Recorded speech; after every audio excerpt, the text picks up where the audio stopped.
Bueno, muy buenos días a todos. Muy bienvenidos, Estefano, que bueno, estará por llegar seguramente. Alberto y Leopoldo, un placer de recibirlos hoy en nuestra querida casa, la Asociación Psicoanalítica Argentina.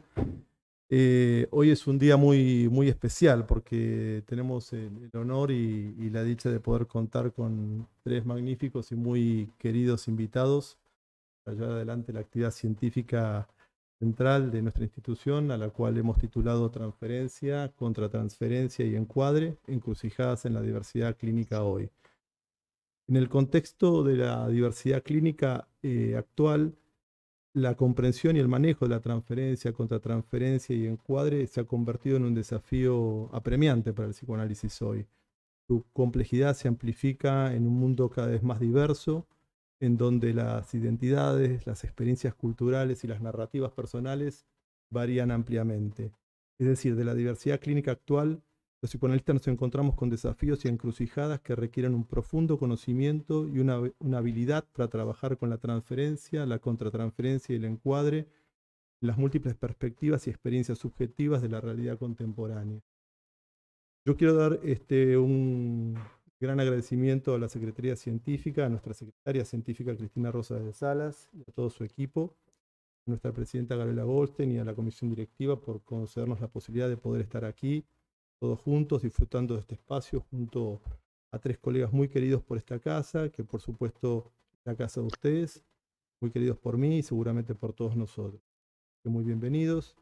Mi agradecimiento también para bueno, todos los que nos están ahí oyendo, que se encuentran presentes hoy presencialmente acá en la institución y o en forma online, bueno, de tanto de la Asociación Psicoanalítica Argentina como de múltiples asociaciones y sociedades de Latinoamérica. Eh, Unas pocas palabras nada más. Quiero referir, que no va a ser sobre, obviamente, sobre la transferencia contra transferencia en encuadre, porque la palabra es de ustedes hoy. Pero sí que, bueno, de una temática que forma parte de los pilares fundamentales del psicoanálisis. ¿Y por qué digo pilares fundamentales del psicoanálisis en la contemporaneidad? Porque este fue el eje de una colección que se llevó adelante por todo un grupo de colegas de esta institución que se caracterizaron por su riqueza y su libertad de pensamiento, su condición íntegra y una fuerza de trabajo inconmensurable. Esa comisión de publicaciones de la APA, que yo tuve la posibilidad y el honor de poder ir entre el 2016 y el 2020, dio origen a 4 libros que forman parte de una colección que se llama Pilares del psicoanálisis en la contemporaneidad, y que abordó 4 de los pilares que consideramos centrales en el psicoanálisis, que es el inconsciente, sueños, la pulsión, cualidades y la transferencia contra transferencia del encuadre. Esta colección convoca a más de 70 autores que bajo el concepto de polifonía dan cuenta de cómo sus diferentes voces conviven en estos textos, sea de manera explícita o velada, donde cada uno de estos textos dialogan con otros en el consenso o en la polémica, pero siempre con el meticuloso resguardo de su intencionalidad comunicativa, su coherencia, su cohesión y su estética textual en torno a los pilares de nuestro edificio psicoanalítico construido hoy. Bueno, les cuento un poco cómo vamos a hacer la actividad. En primera instancia, el presidente Gabriela Golten nos va a decir unas pequeñas palabras, y luego ya entonces vamos a entrar directamente en la actividad científica. Le vamos a dar en primera instancia la palabra a Leopoldo, luego Alberto y finalmente la palabra a... Eh, Luego de sus presentaciones, vamos a tener la posibilidad de poder escuchar también la palabra de otros 3 colegas de la casa que también fueron autores de este libro, el doctor Abel Feinstein, la doctora Claudia Bonestein y la doctora Amalia Sochi, que van a hacer una pregunta como una manera de poder iniciar y poder empezar a precalentar el clima de intercambio, y después vamos a abrir entonces sí el diálogo con la audiencia para que ustedes puedan dialogar e intercambiar. Así que bueno, ya para entonces dar inicio nomás a la actividad, nuevamente muchísimas gracias por estar hoy acá con nosotros, es un placer recibirlos y bueno, te doy la palabra a vos, Gaby, así ya después Ahí comienza Leopoldo directamente. Bueno, buen día a todos. Gracias Fernando, gracias a Secretaría Científica, Cristina, y sobre todo muy agradecida a esta comisión de publicaciones de este periodo que señaló Fernando, que él condujo, por invitarme a prologar este magnífico volumen. Le damos la bienvenida calurosa y los invito fuertemente a leerlo. En este prólogo voy a leer una breve parte y voy a decir que la lectura puede crear lo nuevo, no sin lo anterior. Y esto es lo que se produce en este libro. En los avances y desarrollos no se crea ex nihilo. Siempre hay algo en lo que enlaza, de modo imperceptible o no, lo nuevo que implica una lectura consistente en las líneas que aparecen familiares. Digamos algo más. Afortunadamente, este libro retoma y refina una tradición fundamental de los pensadores, el diálogo con las fuentes. Por eso, podríamos iniciar la lectura con los trabajos princeps de los pioneros, para percibir el diálogo implícito y explícito entre analistas, sus teorías y las de los escritos seminales, porque como bien sabemos, nada viene de la nada. Entre todos los pioneros convocados, como Willy Baranger, Henrik Racker y José Blecher, solo para nombrar algunos de los tantos inolvidables pioneros con sus textos incunables, podemos leer, para situarnos bien en la actualidad, en el texto de Ángel Garma, cito, algunos contenidos latentes de las discordias entre psicoanalistas. En la tercera parte del libro, serán estos textos pioneros los que permitirán zarpar hacia un largo recorrido, a través de los mares de ideas, pensamientos y conceptualizaciones que este gran volumen despliega. El libro es una exquisita revisión de todo lo que se desarrolla, se debate y se problematiza hoy, luego del surgimiento de los tres conceptos nodales que constituyen como una de las piedras angulares del psicoanálisis: transferencia, contratransferencia y encuadre. De esta manera, la abundancia y la riqueza conceptual que este libro nos trae en estos tres ejes conceptuales se constituye en el mejor estímulo y la deseable convocatoria para sumergirnos en la polifonía de los textos que componen esta obra.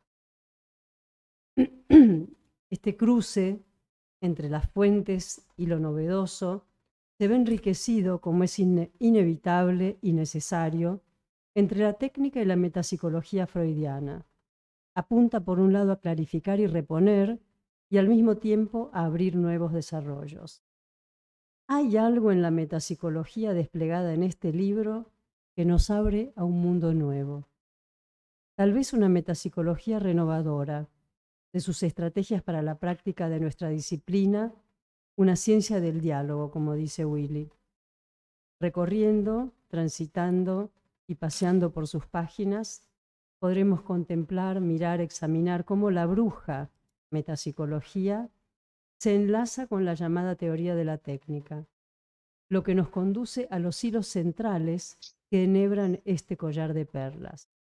Es específicamente el tema de este libro: transferencia, contratransferencia y encuadre, perspectivas actuales. Algunas preguntas se suscitan a lo largo del viaje. ¿Podemos pensar que son modos de entrar en las escenas y asomarnos aún a la subjetividad del otro? ¿Son tiempos de una subjetividad radical y evanescente a la vez? Bueno, esto nos hace pensar, y mucho más este libro, porque el mundo es otro. Hoy más que nunca, este libro trabaja con las subjetividades y la escena psicoanalítica de hoy, con los efectos contextuales en nuestra práctica clínica. Muchas gracias. Muchas gracias, Gaby, por la presentación. Y bueno, vamos entonces ya de lleno en la actividad. Le vamos a dar la palabra a Leopoldo Blecher, Les cuento que Leopoldo Blecher dejó la Argentina, donde se formó como médico y psiquiatra en 1976. Desde entonces vive en París, donde trabaja en práctica privada. Es miembro titular y analista formador de la Asociación Psychanalytique de France, de la APF, y ha publicado varios trabajos sobre la obra de Melanie Klein, el psicoanálisis en el Río de la Plata, Argentina y Uruguay, y sobre problemas de metodología en el psicoanálisis. Recientemente ha publicado trabajos sobre el encuadre y la cuestión del material de la sesión, así como sobre la formación de los analistas. Es miembro del Working Party de la Federación Europea sobre la especificidad del tratamiento psicoanalítico hoy. Fue secretario general de la Federación Europea de 2012 a 2016 y presidente de su sociedad de 2017 a 2019. Adelante, Leopoldo. Gracias. Voy a tratar de cortar un poco lo que había preparado. ¿Me escuchan bien? Sí, perfecto. Bueno, ante todo, muchas gracias por la invitación. Realmente es un placer compartir el panel con ustedes. Más aún porque es un libro muy impresionante. Solo pude recorrerlo, leí algunos de los textos, pero no todos. Pensaba que quizás a los 4 textos que eligieron, yo agregaría un quinto texto. Agregaría el texto de Álvarez de Toledo de 1954 sobre el análisis de la social al interpretar las palabras. Entre otras cosas porque pienso, ustedes lo saben bien, que ha tenido una influencia muy grande en la orientación del psicoanálisis en Argentina. Algo así como qué es lo que el paciente hace de nosotros o con nosotros de manera inconsciente y viceversa. Y mejor tratar de hacerse una idea al respecto. Es cierto que es un texto bastante difícil, pero creo que en una cierta medida los 4 textos elegidos son mucho menos simples de lo que parecen. Pequeño comentario con respecto al texto que está publicado en el libro. Es un texto que escribí a fines del 17, principios del 18, es decir, antes de la epidemia o pandemia. No sé si se dice pandemia en Argentina. Tengo la impresión, más diría, que todavía no hemos tomado la medida de lo que fue aquello. Y aún así, en Francia el confinamiento duró mucho menos tiempo que en Argentina. Dos puntos que voy a abordar brevemente. Uno es un breve comentario sobre el texto de mi padre, sobre el encuadre, 1 o 2 referencias, y después algo con respecto a la cuestión de la epidemia. Espero no pasar los 10 minutos. El texto sobre el encuadre es, creo que desde el título mismo, me parece un texto, digamos, inspirado, porque uno tiene la impresión de ver la pluma del autor deslizarse sobre la hoja, como si las ideas se fueran encadenando, aunque la palabra no es muy linda, sin respetar necesariamente una especie de argumentación impecable, de buscar la buena escritura. Creo que se trata de hacer pasar algo, de hacerle sentir al lector que hay ahí algo que pasa desapercibido. Supongo que es la razón por la cual hay una enorme cantidad de notas de pie de página. Terminé por contarlas, hay 16 notas para un texto que tiene 8 o 9. Quiero decir, notas, no solamente referencias bibliográficas. Algunos pequeños ejemplos tomados del texto: la insistencia de Blecher en interesarse en las situaciones en que el encuadre no representa un problema, y no cuando el encuadre aparece como una dificultad. Otro ejemplo es un ejemplo bastante fuerte que creo que queda un poco como no explicado, cuando Blecher escribe que a veces hay que hospitalizar al paciente para mantener lo que queda del encuadre. Un par de cuestiones más con respecto al texto. Es cierto que Blecher no inventó el término ni el concepto de encuadre. A veces se puede leer eso. Lo que es cierto es que lo problematizó, mostró su carácter problemático. Es decir, lo que quiero señalar es que es un texto que a mi gusto no es un texto doctrinal, no es un texto que dicta cátedra. Hay textos que toman un problema que ya está ahí para tratar de profundizarlo, criticarlo. Otros tratan de aislar o poner en evidencia una especie de X que tratan de crear como objeto de pensamiento. Es entonces una tentativa, me parece, en ese texto para detectar esa X, tratar de definirla y estudiarla. Ergo, la primera dificultad es la de creer que el texto de Blecher propugna el encuadre o propone el encuadre, que sería una especie de alegato en favor del encuadre. Yo pienso que no, yo pienso que el texto lo que hace es toma nota de la existencia de un encuadre. Y la prueba está, a mi gusto, en que poco importa el número de sesiones, un encuadre se crea, ya sea en un análisis, una terapia, un grupo de trabajo, etcétera, o inclusive en lo que estamos haciendo ahora. No se trata entonces de proponer un encuadre, sino de que, lo querramos o no, ya existe uno. Y diría que esto es inclusive para los analistas lacanianos que trabajan con la escansión. Ergo, como lo dice Blecher, la cuestión del encuadre deja de ser un problema técnico. Él dice es un problema de estrategia. Yo lo diría de otra manera, lo que hacemos con el encuadre y sobre todo lo que el encuadre hace con nosotros, de nosotros, concierne, a veces a pesar nuestro, la orientación y el significado que le damos a la cura psicoanalítica o al tratamiento psicoanalítica, la concepción que tenemos de la cura psicoanalítica. Es una especie de inversión de la perspectiva. Pienso que Blecher, como un buen kleiniano, o quizás simplemente como un buen freudiano, hace un continuo entre la neurosis y la psicosis, que para él la diferencia es entre lo simbolizado y lo no simbolizado. Creo que esto era una corriente mayoritaria en el grupo argentino en aquella época, no sé hoy en día. Ergo, no se trata de un tipo de pacientes diferentes, sino más bien distintos niveles de trabajo analítico con todos los pacientes.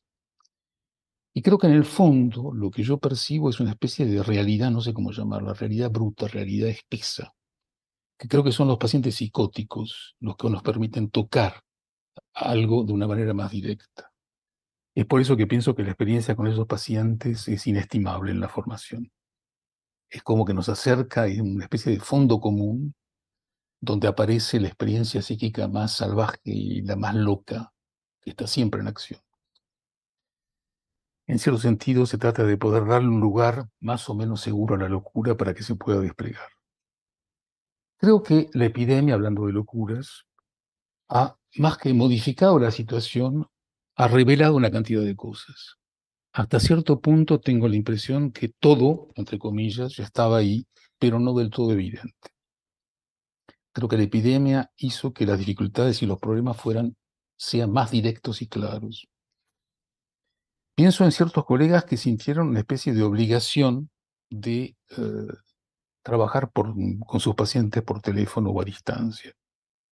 Pienso, por ejemplo, en un grupo de trabajo que tuvimos sobre análisis a distancia y un colega que yo estimo mucho que pensó que tenía que continuar el tratamiento por teléfono durante la epidemia, no solo como una posibilidad, sino como una necesidad, puesto que para él la paciente en cuestión era una víctima de politraumatismos, es lo que él decía. Creo que acá está uno de los meollos de la cuestión. Me parece que es la situación misma la que debe ser considerada como material para trabajar. Es decir, lo que entra en juego en el propio tratamiento y lo que hacemos con él. Porque si no, pienso que se corre el riesgo de objetivar la situación, de creer que es algo objetivo, el doble sentido de ajustarse a la realidad y de ser neutral y sin prejuicios. Pienso que, creo que voy un poco rápido, pero tengo miedo de que no haya tiempo para la discusión. En un sentido, el análisis por Skype a distancia, a mi gusto, deja aún más claro que no hay nada natural cuando uno propone un tratamiento psicoanalítico, incluso cuando iniciamos un tratamiento de los más tradicionales. No es para nada natural, ponemos muchas cuestiones en juego que hay que analizar. Pienso que cuando le proponemos a alguien un análisis, cuando viene a vernos, estamos haciendo algo.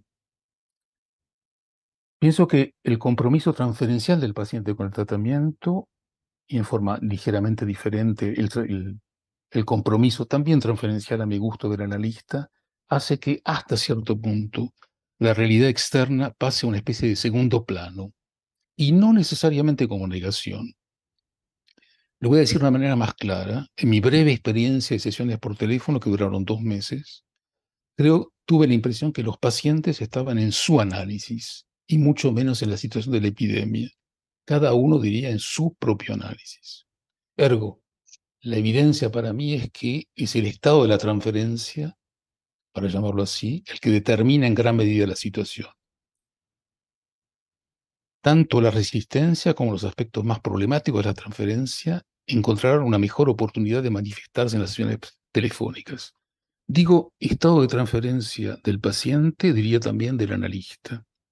Porque, por ejemplo, si el analista se muestra reacio a continuar las sesiones por un motivo u otro, el paciente sin lugar a dudas lo percibe. Lo digo de otra manera, el inconsciente, y más aún la compulsión de repetición, siempre encuentra la manera de manifestarse y de apoderarse de la situación. Ergo, me parece que la cuestión es mucho menos si el análisis por Skype es posible o si es análisis, lo cual a mi gusto son dos cuestiones diferentes, sino más bien qué es lo que el analista hace o pone en juego al proponerlo o aceptarlo. Esto quiere decir que todo punto de vista esencialista, en el sentido de es posible un verdadero psicoanálisis por teléfono o por Skype, ese punto de vista esencialista me parece una trampa. Una trampa porque creo que caemos inmediatamente en las diferentes concepciones de la cura que podemos tener. Hay cuestiones importantes en juego cuando se propone un análisis, sea cual sea la modalidad. Para terminar, vuelvo a algo que digo en ese texto, es que mi perplejidad con respecto a la cuestión del encuadre sigue siendo muy grande. Entre otras cosas, no sé muy bien por qué a partir de los 90 el tema apareció de más en más, es decir, mucho antes de la epidemia. Relacionado con el encuadre, un último punto. La cuestión de que el psicoanalista pueda permanecer durante la sesión a la escucha de sí mismo y sobre todo de su contratransferencia, plantea lo que yo pienso que son las cuestiones de los aspectos inconscientes de la contratransferencia. Digo inconscientes en el sentido fuerte de la palabra, porque si no, uno pensaría que la contratransferencia es sobre todo consciente o preconsciente. Ciertamente, para mí, es el hecho más preocupante de ciertas propuestas sobre el encuadre, que no tienen suficientemente en cuenta el funcionamiento inconsciente del analista durante la sesión. Creo que todos sabemos muy bien en qué medida nos damos cuenta o no de la omnipotencia que ponemos en juego en nuestra práctica clínica. Y esa es la razón por la cual el encuadre, a mi gusto, es una muy buena recomendación para el analista, quizás mucho más que para el paciente. Les agradezco mucho. Bueno, muchísimas gracias, Leopoldo. Vamos a darle la palabra a Alberto Eiger. Alberto Eiger vive y trabaja en París. Es médico psiquiatra, psicoanalista de la Société Psychanalytique de París, la SPP, y de la Asociación Psicoanalítica de Buenos Aires, APDEVA. Es director de investigaciones del laboratorio PSPP, Universidad París-Cité. Es director de la revista Le Divan Familial. Y por iniciativa suya se fundó en 2006 la Asociación Internacional de Psicoanálisis de Pareja y Familia. Sus campos de interés son diversos: narcisismo, perversión, comunicación virtual, interculturalidad. En los últimos años viene desarrollando investigaciones sobre la contratransferencia. Un conjunto de investigadores en intervisión de sus propios casos crea un campo de regulación recíproca donde se aplican los principios científicos de crítica, duda, verificación, autoanálisis. En este contexto y en tantos otros, la intersubjetividad resulta ser uno de los conceptos más fértiles. Su libro más reciente es La haine de soi de l'autre, Psicanálisis de la estigmatización, edición Duno de 2022. Alberto, te damos la palabra. Muchísimas gracias. Bueno, es un placer y un honor para mí poder estar con ustedes y charlar e intercambiar sobre temas tan importantes. Quería aprovechar la ocasión para saludar el recuerdo de Roberto Loso, gran amigo que ha desaparecido hace muy poco tiempo, y en fin, con el que intercambiamos muchas cosas. Era una verdadera fuente de saber y me ayudó mucho a pensar mis propios desarrollos. Bueno, les voy a leer más o menos como pueda, de tal manera que podamos hablar unos 15 minutos.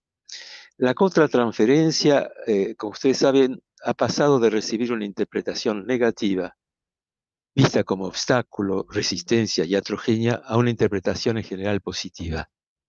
En la medida en que la contratransferencia es una respuesta a la transferencia, aquellas expresiones emocionales y fantasías que no logran reconocerse como que emanan de la transferencia no deberían ser admitidas como contratransferenciales. Sería también el caso de la reflexión sobre la técnica a emplear, sobre la psicopatología, las ideas teóricas que el caso nos inspira. Pero me pregunto, ¿son estas verdaderamente ajenas a la transferencia? Es lo que trata de aclarar la idea de un más allá de la contratransferencia. Considerar al analista como un sujeto que se implica en la cura y que emplea su capacidad de analizarse para hacer frente a su contratransferencia. En virtud del proceso de intersubjetividad en el que se encuentran ambos integrantes del campo dinámico, el paciente introyectará la manera en que el analista procesa sus vivencias intrasubjetivas, especialmente en relación con aquel material que lo aguijonea y lo destabiliza.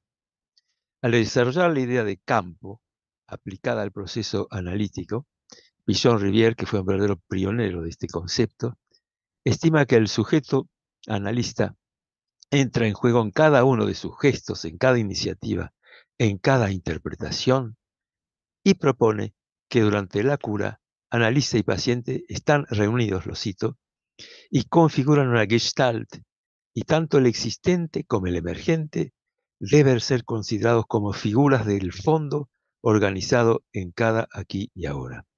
Y más adelante propone, cuando se colocan juntos, paciente y analista, lo que resulta es una gestalt de los dos, que es el emergente de ambos, porque lo que aparece en ese momento en el paciente está condicionado también por la actitud del analista, por su modo de ser, por la habitación donde trabaja, por su interpretación. Continuamente se organizan estructuras, los emergentes, que son los nuevos existentes de cada momento y a los cuales enfrentados con una nueva interpretación. Cada uno de los elementos merecen que sean desarrollados. Remarquemos que Pichon-Rivière escribe modo de ser del psicoanalista, lo cual habla de sensibilidad particular. Mi estudio desarrollo este aporte de Pichon-Rivière centrándome en la manera de ser del analista, precisamente en su función analítica, capacidad de autoanalizarse, de subjetivar. Durante su análisis personal, la integró a su manera. No es consecuencia de un aprendizaje, sino una vivencia, una manera de funcionar y de estar en el presente, que es la definición más ajustada del Dasein, según Heidegger. ¿Quién entiende por ahí? Sería interesante asociar Dasein, estar aquí, con el For-Da de Freud. Es decir, el For-Da, que se recuerdan, 1920, el nietito Ernest de Freud, aleja y acerca el carretel, y que es el punto del desafío que nos lleva a entender lo que está adentro y afuera. Es como si yo dijera, de alguna manera, que uno mismo, en el proceso analítico, está en él y está fuera de él constantemente. Algunos de los puntos de los que han ya mencionado, voy a tratarlos de desarrollarlos un poco más adelante, pero es verdaderamente un trabajo acerca de uno mismo donde uno es y no es al mismo tiempo. En nuestro más allá de la contratransferencia, transportamos nuestra vivencia de lo que nos es transferido en nuestro campo interior para revivirla, reelaborarla, transformarla. El paciente espera que, por sobre todo, que le ayudemos a superar los impases dándole un significado. Nos solicita inconscientemente mediante identificaciones proyectivas, de tal manera que lo vivamos en nuestro interior y en forma analógica. Utiliza aquello de lo que dispone un proceso primario. Espera que acojamos estos afectos, los integramos y se los devolvamos de tal manera que logre simbolizarlos y emerger entonces de la estrechez que lo encarcela. Esto requiere una transformación que pase por nuestra subjetivación. Funcionamos como un reflejo que atenúa la intensidad emocional del mismo y lo modifica, abriendo nuevas perspectivas. El escollo deviene una apertura que no solo saca al paciente de un mal paso, sino que si tiene éxito, le permite enriquecerse interiormente. En suma, abordar su subjetividad como un emergente creativo. A la elaboración del contenido de la transferencia se agrega así la integración de nuevos funcionamientos a los existentes. Un punto sobre la reverie. En el texto publicado en el International Journal, Bache sostiene que el uso actual del concepto de reverie propuesto por Bion lo aleja de sus primeras perspectivas. Bache pide que se precise la idea para evitar confundirla con las ocurrencias y otros emergentes en el analista como distracciones, rupturas de su atención, impaciencia, manifestaciones físicas, autopercepciones intempestivas. Es lo que suelen subrayar Ferro y Ogden. Este último igualmente incluye rumiaciones, fraseos musicales o líricos, recuerdos de lo cotidiano en apariencia baladíes. Se pueden encontrar denominadores comunes entre todas estas producciones espontáneas, aunque la revería del analista se singulariza por su carácter simbólico, en la medida en que retoma la revería que la madre desarrolla con su lactante al responder a la llamada de éste cuando vive cosas que lo desbordan. No entiende, él se quiere calmar y luego encontrarles un sentido. Aunque la actitud materna revela una intención, es inconsciente. Se inscribe en la intersubjetividad densa y rica entre ambos. Se trata de amor y solicitud. En este sentido, se puede afirmar que la reverie simboliza el tono, la intensidad y la naturaleza del compromiso que une a ambos. En la situación analítica, cada reverie del analista celebra aquella revería materna que vivimos en la infancia. Al mismo tiempo, para ciertos autores, es indispensable interpretar con el fin que el paciente ligue lo que le pasa con un símbolo, que comprenda qué es lo que significa para él simbólicamente. Algunos analistas, Ogden y Ferro, piensan al contrario que se puede dispensar de interpretación. Basta con que el proceso del que les hablé tenga lugar en el analista para que el paciente progrese. A lo que replican otros colegas, quienes temen que sin interpretar el sujeto analista se diluya en la intersubjetividad, que se aleje de la realidad. En verdad, el interpretar metasignifica que el analista está allí, que se sitúa en una posición asimétrica y que puede también equivocarse. Los esposos Barros Rocha piden que la reverie del analista conduzca a una simbolización a comunicar al paciente. Entonces, como le decía, es una verdadera celebración. Por lo que me respecta, debí tener distracciones animadas por reverías que a veces me habían parecido enigmáticas, pero puede ser que estemos aquí en presencia de atisbos en comunicar que hay algo irrepresentable en juego. Aquello que escapa al paciente mientras que busca que el analista sienta en sí mismo su desconcierto y desesperación. Entonces, entendamos que la subsistencia del analista, la sobrevida del analista, implica la aserción de sí. Emerge así en sujeto que garantiza la diferencia entre paciente y analista, diferencia que remite a la de la diferencia generacional, como ustedes saben, y que es susceptible al mismo tiempo de otorgar un contenedor a las trazas no contenidas. Así es como la reverie pone en juego una figuración y en ese sentido se revela en tanto que intermediaria entre la prerrepresentación y la representación. Es fundadora porque remite al hecho que toda cosa se puede ligar con una palabra, toda sensación con un sentimiento. El más allá de la contratransferencia es generativo, se pone al servicio de aquella transformación que constituye la base de nuestro funcionamiento mental, de nuestra sensibilidad, de nuestro ser psíquico.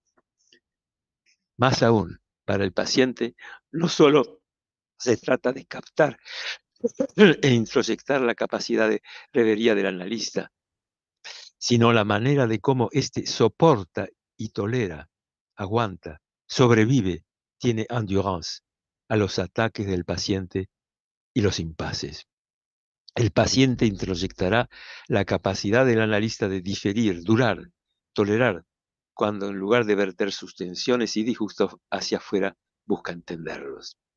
Endurance, en francés y en inglés, son palabras corrientes que vienen de duro, sería literalmente endurecimiento, curtimiento. La endurance, por otra parte, nos habla de un proyecto.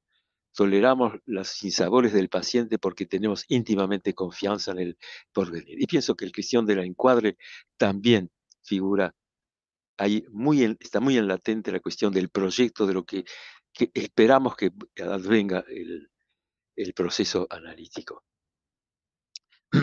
Cuando los estados psíquicos del analista lo muestran preocupado por el paciente y su malestar, despiertan en el paciente el sentimiento de responsabilidad, tal vez, por el devenir del otro. Ahora les voy a presentar un caso y con eso voy a concluir mi breve intervención y espero que tengan paciencia de escucharlo hasta el final. El caso es de Stefan, Alberto, 25 años, pero, digamos. perdón, ¿podemos disponer, te parece, de unos 2-3 minutos para leer el caso? Así estamos en los 15 y podemos tener el intercambio con el público. ¿Te parece? Mira, lo que les puedo decir simplemente es que es un caso rápidamente, ¿de Gracias, acuerdo? Alberto. Rápidamente, es un caso de un paciente diabético que tenía muchas dificultades de identidad y una serie de cuestiones, pero que lo que me llamó la atención es que cada vez que yo hacía una interpretación, tenía adoptado una actitud bastante indiferente, ningún comentario, ninguna asociación, lo seguía.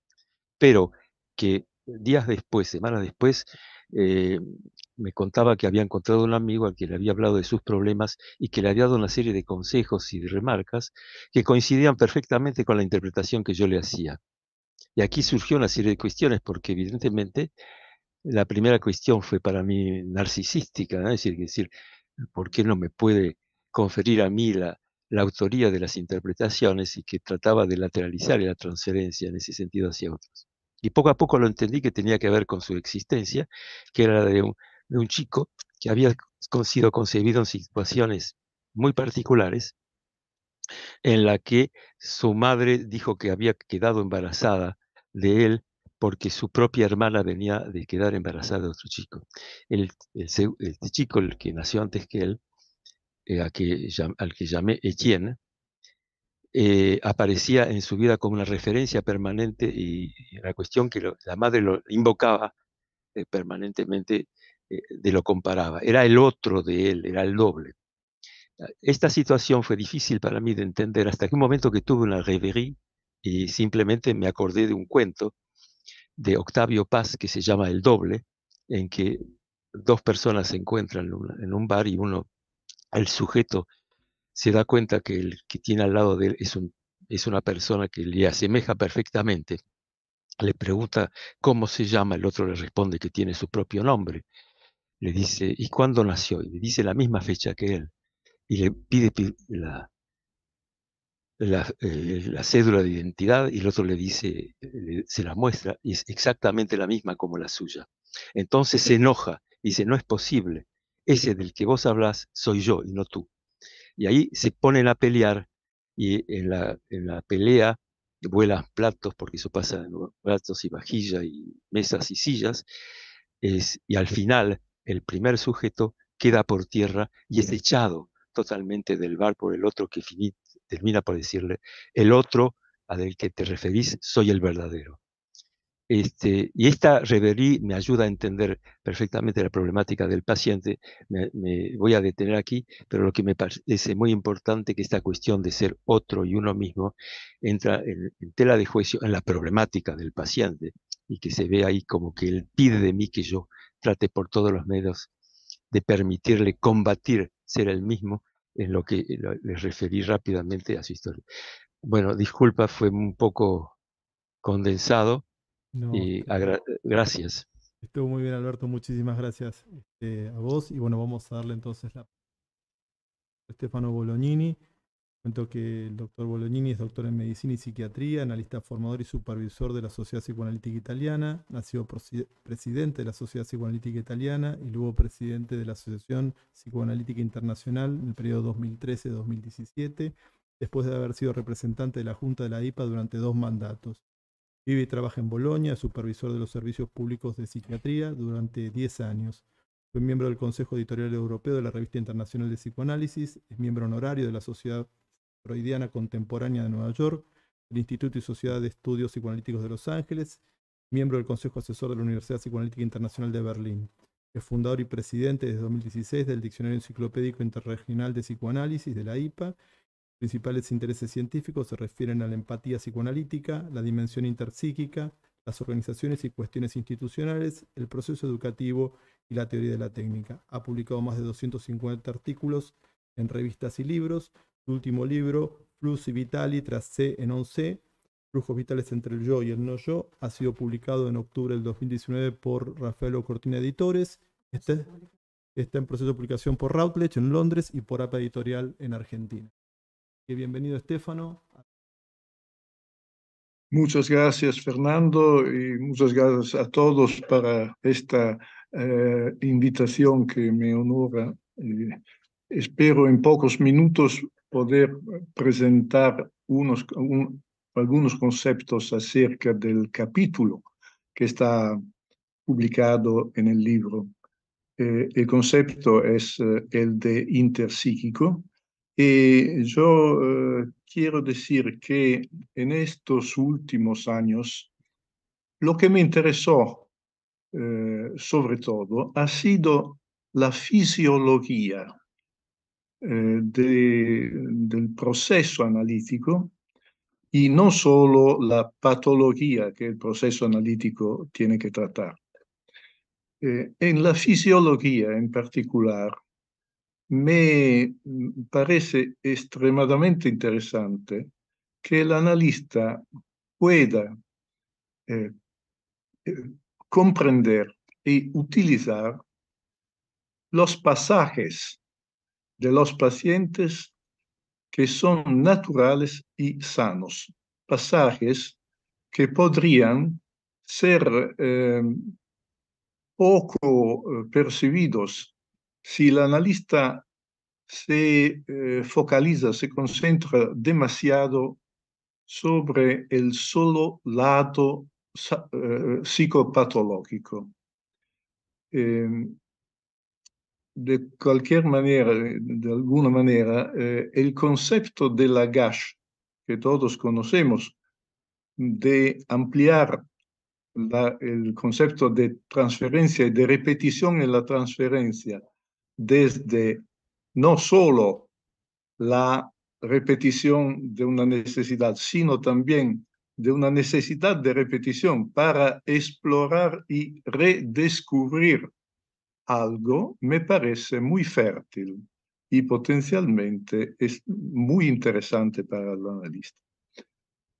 Quiero iniciar con una consideración, con un pensamiento acerca del hecho que hoy día el cómo en análisis se está volviendo gradualmente casi más importante que el qué como contenido psíquico, y que los objetos de nuestra exploración, tradicionalmente las fantasías inconscientes, los recuerdos, miedos, necesidades, deseos, son cruciales, sí, pero la forma compleja a través de la cual podemos alcanzarlos, descubrirlos, redescubrirlos junto con el paciente, contactarlos, compartirlos, manejarlos, procesarlos, representarlos y transformarlos en el intercambio analítico es aún más crucial hoy que antes.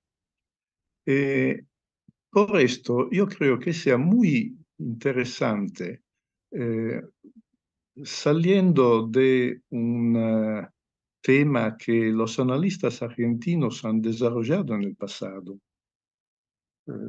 Alberto Higuer ha mencionado hace unos minutos a Roberto Losso, que con otros había estudiado la diferencia entre transpsíquico y interpsíquico, y la patología y la fisiología de la transmisión entre seres humanos de contenidos interiores.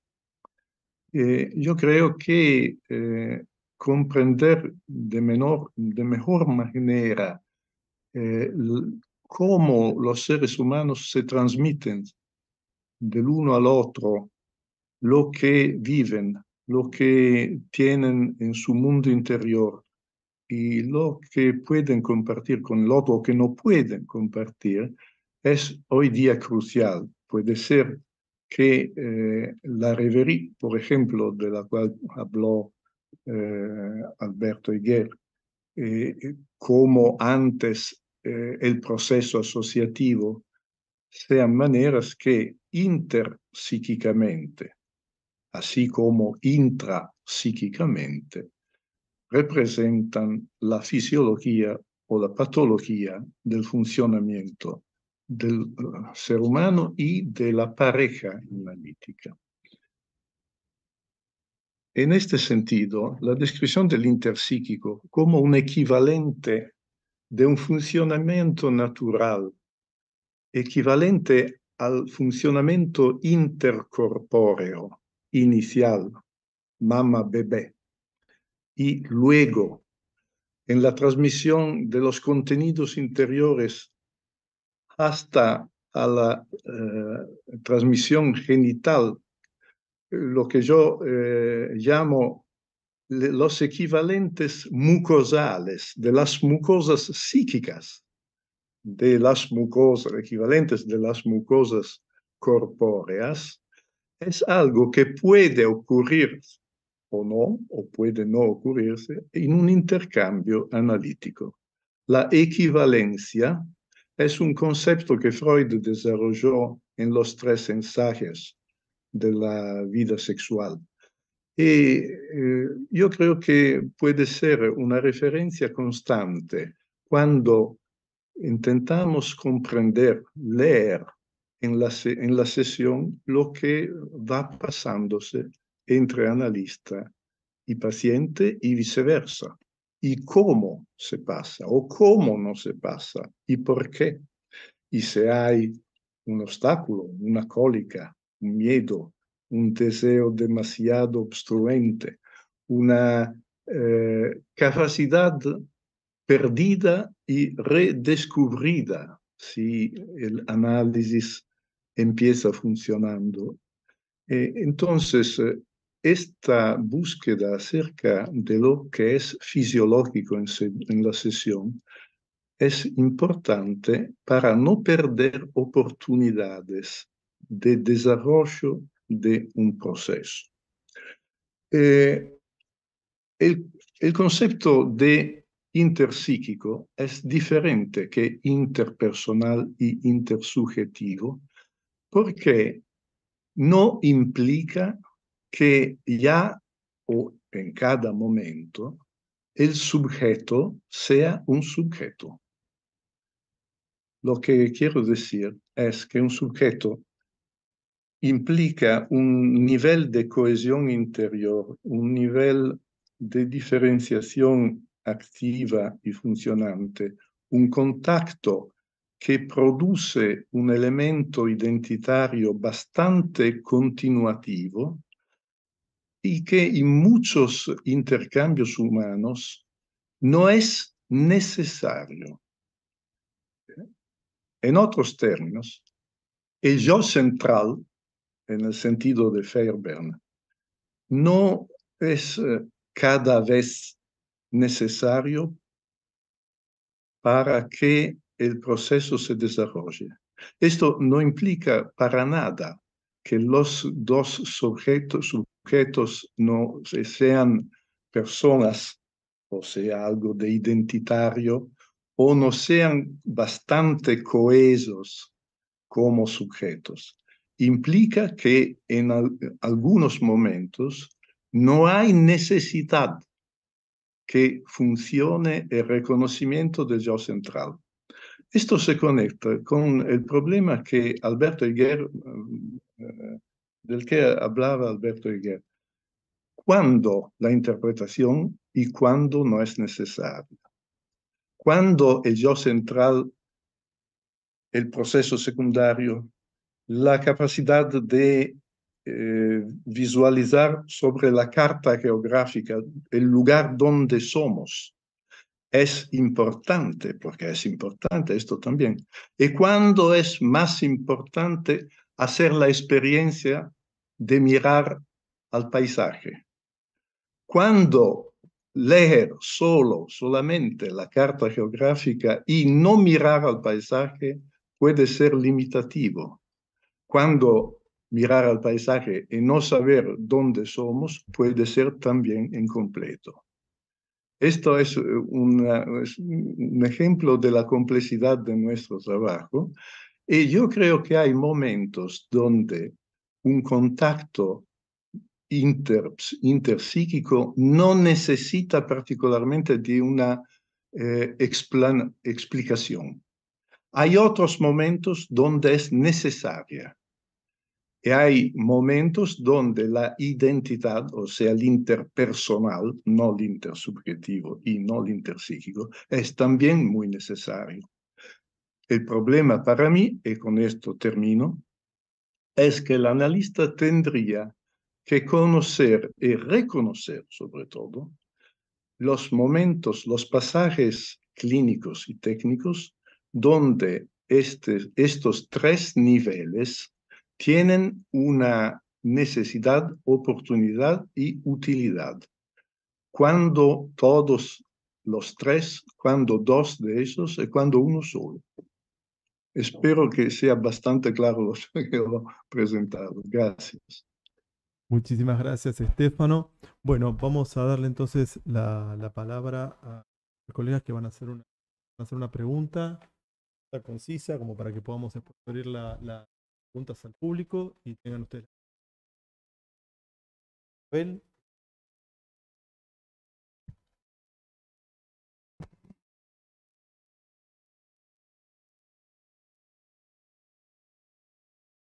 Bueno, buenos días, un gusto verlos a todos ustedes ahí, Stefano, Leopoldo, Alberto y a todos los colegas que nos están escuchando. Y muchas gracias y felicitaciones a la Comisión de Publicaciones por haber hecho el libro magnífico. Recordaba que nos conocimos con Leopoldo Blecher hace como 50 años en un curso de José Blecher precisamente, que era sobre el encuadre y la entrevista, si no me recuerdo mal. Éramos todos muy jóvenes y creo que es una buena manera de empezar en la profesión, ¿no? Me parece que este libro aborda justamente algo que es central para cualquier formación de un analista. Mi pregunta tiene que ver con algo de lo que creo que dijeron todos ustedes, que tiene relación con la asociación libre y el reverí, y el uso de la asociación libre y el uso del reverí del analista. Alberto se refirió al libro, supongo, de Fred Bush sobre el reverí del analista. Me parece que es muy importante en este contexto de virtualidad retomar la importancia de la asociación libre y de la reverí del analista.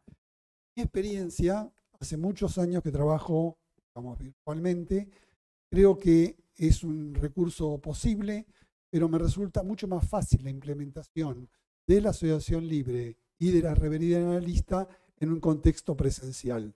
Y quería preguntarles cuál era la experiencia de ustedes. Hace unos años venimos haciendo aquí una experiencia, también está Leopoldo, sobre especificidad del tratamiento analítico, un working party, centrado en las asociaciones libres de los participantes del grupo.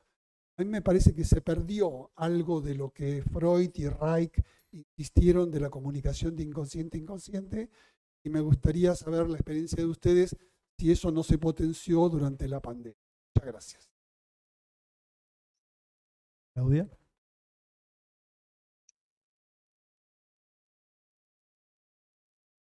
Bueno, gracias por invitarme. y gracias por las exposiciones que personalmente creo que han ampliado. Creo que ha habido una muy buena comunicación entre el texto y el lector, por lo menos para mí, porque las preguntas que quería hacerles un poco las han contestado en la presentación que acaban de hacer. Así que un poco quería decir, digamos, que estos tres temas es curioso porque en el libro hay una división un poco implícita sacando los clásicos, ¿no? En la primera parte, en donde está Bolognini, el tema es la transferencia, aunque hay otros temas, digamos, mezclados, enactment, transferencias laterales, es decir, bisexualidad, hay otros temas. En la segunda parte, es decir, que aquí Bolognini un poco representa el tema de la transferencia. En la segunda parte está Eiger con el tema de la contratransferencia, los textos que siguen, y luego Leopoldo, Leo, en el tema del encuadre. Yo creo que cada uno de los tres que están implicados, uno habla de uno y quedan en la sombra los otros dos. Si uno habla de transferencia y contratransferencia y encuadre, están ahí y al revés, ¿no? Y quería tomar así un punto. El texto de Bolognini es muy complejo, algo más aclaró.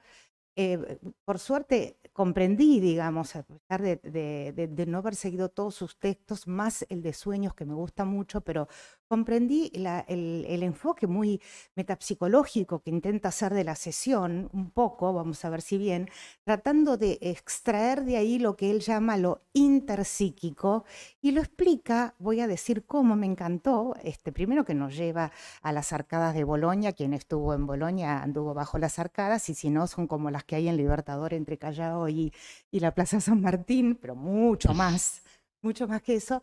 Y ese trayecto en colectivo en donde dos señoras hablan sobre una banalidad, lo que ven ahí, ¿no? Comentan, la nena que sube, la rubia o el, no sé, cosas de... Se separan y no se conocen, no se dieron los nombres. Bolognini dice, esto es interpsíquico, no es ni interpersonal ni intersubjetivo. Y el texto es muy profundo porque en realidad él define la persona, define el sujeto, y lo interpsíquico a mí me queda como un aspecto, digamos, de la sesión en donde dos psiquismos se ponen en contacto sin necesidad de que se pongan en contacto ni lo personal ni lo subjetivo. Pensaba yo, quizás cuando uno tiene una entrevista con un paciente y luego no progresa, bueno, el paciente no le gusta o uno... Es decir, que ahí por ahí podría haber solo ese tipo de contacto, con o sin empatía. Me parece que la empatía está por ahí. Me preguntaba, y lo engancho con lo de Eiger, si esto interpsíquico es un más allá.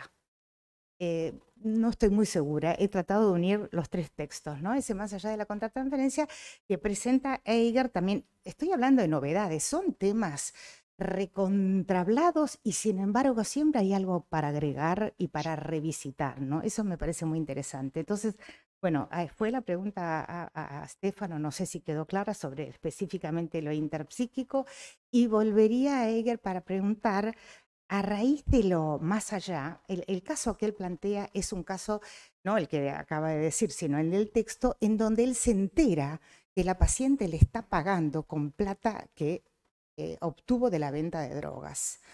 Esto me pareció impactante y me preguntaba si su respuesta en ese sentido está en el más allá de la contratransferencia, porque yo no sé cómo hubiera reaccionado yo, ni él, ni Gab, ni Fernando, si es algo que es puramente personal ante un hecho como ese. Enterarse de que uno está siendo pagado, está entrando en la red del narcotráfico de alguna manera, ¿no? Y esto es ese más allá del cual Eiger habla. Y finalmente leo, ¿cómo puede ser, digamos, también quizás porque muchos años de conocimiento has contestado lo que quería preguntarte, especialmente sobre análisis virtual. Quería decir de Eiger algo más, que es que me impactó el conocimiento profundo sobre Racker, porque habla de contratransferencia directa e indirecta. Casi nadie conoce este concepto de Racker, que por supuesto es el teórico más profundo y más completo de la contratransferencia, porque la contratransferencia directa es a la persona completa o al sujeto, no sé la diferenciación que habría ahí, habría que pensarlo, y la indirecta es a los colegas. tenemos una contratransferencia acá entre nosotros según el paciente que presentamos, es decir, que esto es algo que no se puso tan de relieve y las raíces argentinas de Eiger. En la pregunta, ay, sí, perdón, me está matando. Pero bueno, de Leo quiero decir que es el más interesante lector sobre el padre. Siempre tiene algo distinto para decir de su padre. Es como, viste, una biografía autorizada, no sé cómo decirlo, ¿no? Pero la pregunta es sobre el encuadre interno, Leo. Esto da pie a que nosotros pudiéramos, no todo vale, ¿no? Pudiéramos fundamentar un poco más el análisis virtual. Yo creo que vos criticás bastante el encuadre interno. Yo estaría de acuerdo si lo criticás y lo entendés así, en criticarlo. Pero la idea es, si es esto lo que podría estar dando fundamento, es otro encuadre el encuadre virtual. Cambia entonces, como dijo Abel, según su experiencia, la transferencia y la contratransferencia por el hecho de tener menos asociaciones libres o distintas, su atención flotante. ¿Listo? Cerramos acá. Basta. Damos una última pregunta a la doctora Sochi y ya entonces cerramos. Me temo, Fernando, sí. me temo que voy a tener que dejarlos. Bueno, ¿alguna palabra que entendido. quieras decir antes de retirarte? Sobre todo agradecerles mucho, ha sido muy interesante, me ha gustado mucho escuchar a Alberto y a Stefano comentar los textos, porque como todos saben, es muy diferente leer un texto que escuchar un comentario de la palabra del autor, esa es otra escucha, una escucha diferente.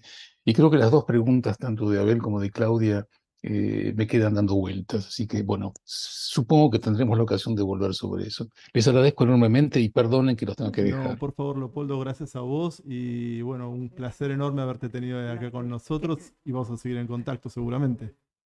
Mucho gusto y disculpa porque vamos a hablar mucho de ti. Ahora, discúlpanos. Es una buena ocasión para que puedan hablar de mí sin que yo les agradezco mucho. Pero está posiblemente muy bien. Gracias, Leopoldo. Un abrazo enorme. Un abrazo. Bueno, la doctora Amalia Sochi, por favor.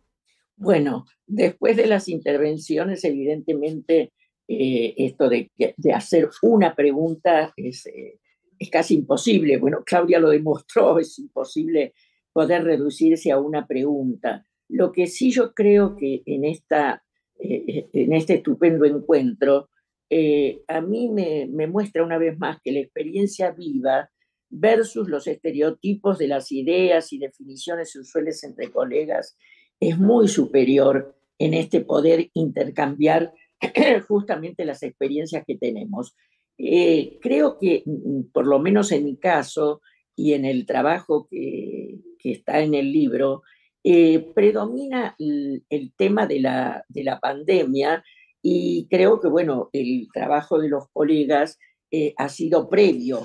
Y entonces en mí ha estado muy presente este predominio de lo auditivo sobre lo visual en cuanto precisamente no solo al encuentro con el paciente, al primer encuentro, sino también en el transcurso de lo que hemos podido hacer a partir de el no poder tener presencialidad.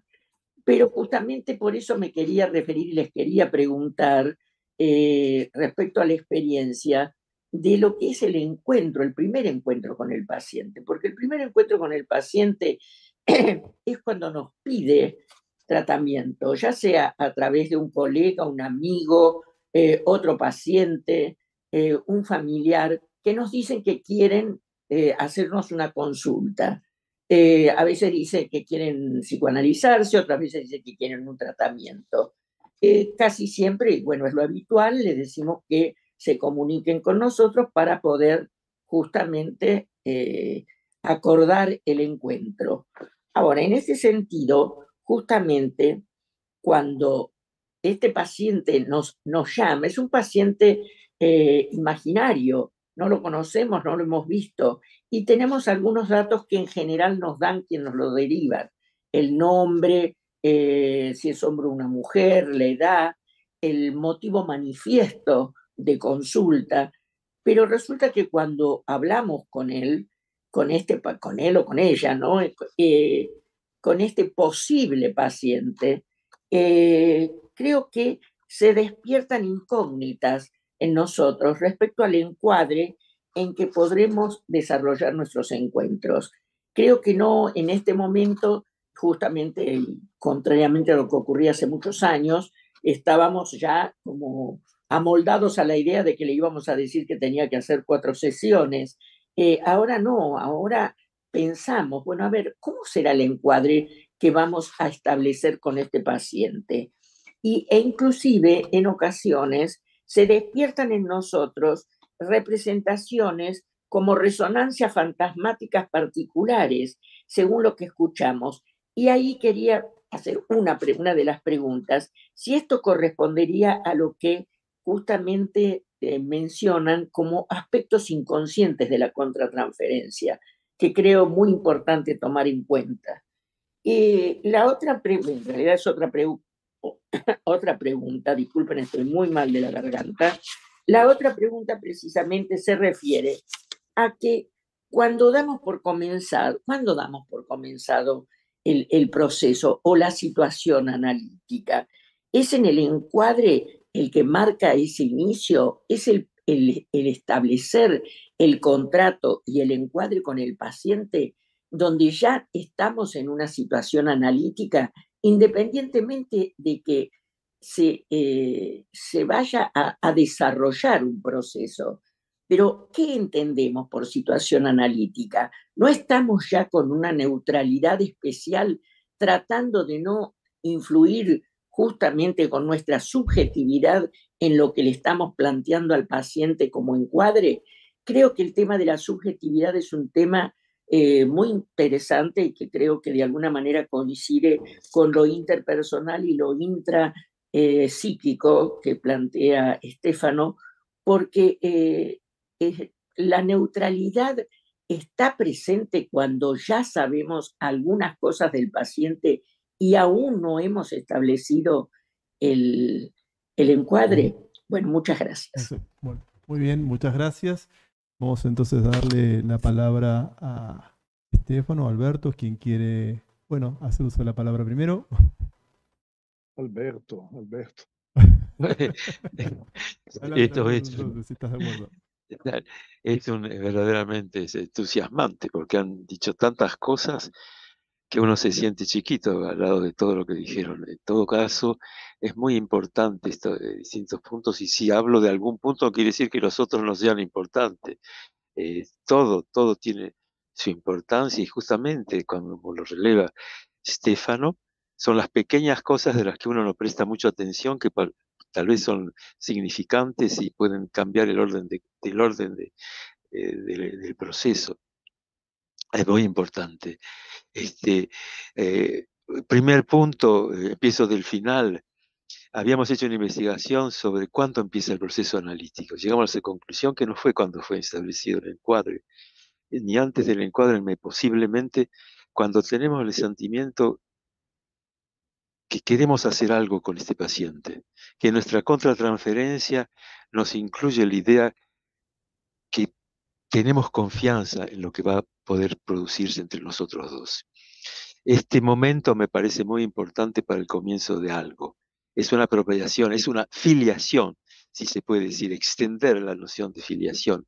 Es como si uno se apropiase del objeto de trabajo. Me pareció, ese es un poco lo que dio nuestra investigación, Sochi, es lo que te puedo transmitir. Como les conté un poco en la presentación, hago varias investigaciones de grupo, y esto ha dado lugar a una serie de publicaciones. En cuanto al tema de lo interpsíquico, estoy totalmente de acuerdo.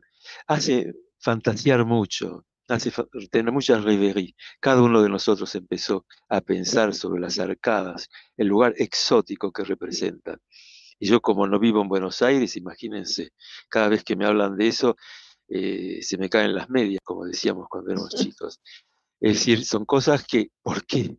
¿Por qué es así? Es el contexto nuevo que crea esta interpsíquica. Esas dos personas que no se conocen y que tienen ganas de hablar, tienen ganas de comunicar algo. Y pienso que ahí hay también una especie de contrato, de poner en juego los deseos de ambos de poder circular. Perdón, voy a cortar el teléfono para hacer discourtois con unos y corteses con otros. Pienso que ahí sucede algo muy importante. Y yo tengo muy en cuenta, y aparece un poco en cada una de las preguntas de ustedes, la importancia de la sensorialidad, los niveles arcaicos de funcionamiento, aquellas percepciones subjetivas que nos dan miedo, que nos dan temblores, que no nos damos cuenta. Es otro tipo de inconsciente porque es mucho más, de alguna manera, para utilizar el término, mucho más arcaico que todo lo que puede sugerir la palabra. Está antes que las palabras. Eso es lo que funciona mucho en el proceso analítico y es lo que entra en crisis en el análisis a distancia, incluso por teléfono, porque nos falta eso. Y evidentemente, como dice Leo, hacemos clivajes, hacemos escisiones y nos abstenemos de todas esas dificultades que aparecen en los análisis a distancia para poder funcionar y funcionalizar al menos con lo que nos es posible, que es la transferencia y la contratransferencia. Es un poco lo que él dice. Bueno, me callo ahí porque después volveré a hablar si tengo ganas. Por Y sí. supuesto. En todo Gracias. caso, lo importante es que tener ganas.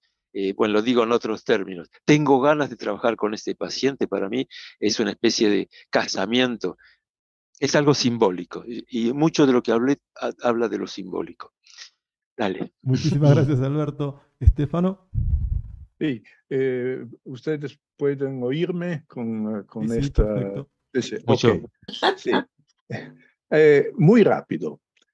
Acerca del pasaje desde la herramienta de la asociación libre al pasaje de la reverie, yo personalmente tengo una opinión personal.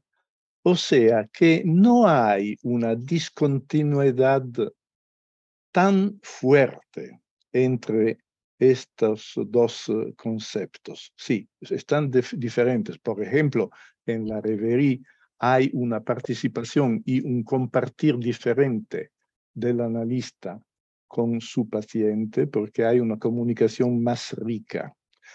El analista se considera más legitimado a compartir activamente y abiertamente sus producciones, mientras que en la tradición de la asociación libre del analista, el analista utiliza más su asociación libre y no es tan frecuente que la comunica al paciente. Esta es una diferencia para mí sustancial. Pero declarar que hay un paso diferente total desde la asociación libre a la reverie, para mí es demasiado, a pesar que la asociación libre se basa, se construye más sobre la palabra y el recuerdo. La reverie utiliza más la representación pictográfica, etcétera, etcétera. Hay unas diferencias, pero hay una continuidad fundamental para mí. Lo que mencionaba Alberto Higuera, o sea que hay algo preverbal que hoy día nos detectamos, percibimos más, pertenece al área del interpsíquico, donde el yo central participa, pero tal vez está presente, pero no está tan fundamental y activo, porque hay una experiencia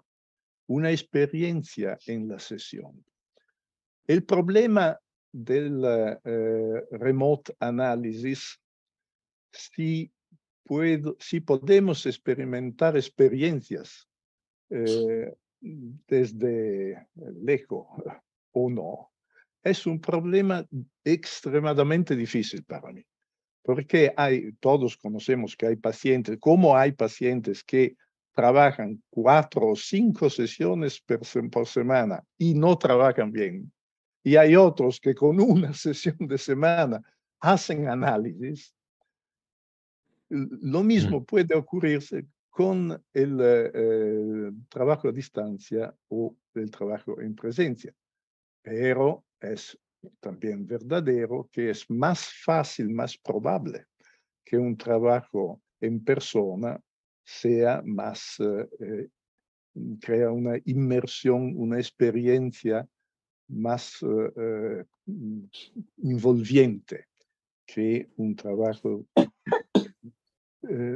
No es para una superficialidad que la IPA en este momento está en dificultad en establecer de manera bastante precisa el criterio de análisis o no análisis. Puede hacerlo en el training, para el training. Es más libre el concepto acerca de la actividad terapéutica. Entonces, yo creo que lo que va a desarrollarse en el futuro de nuestro trabajo no es fácilmente previsable hoy día.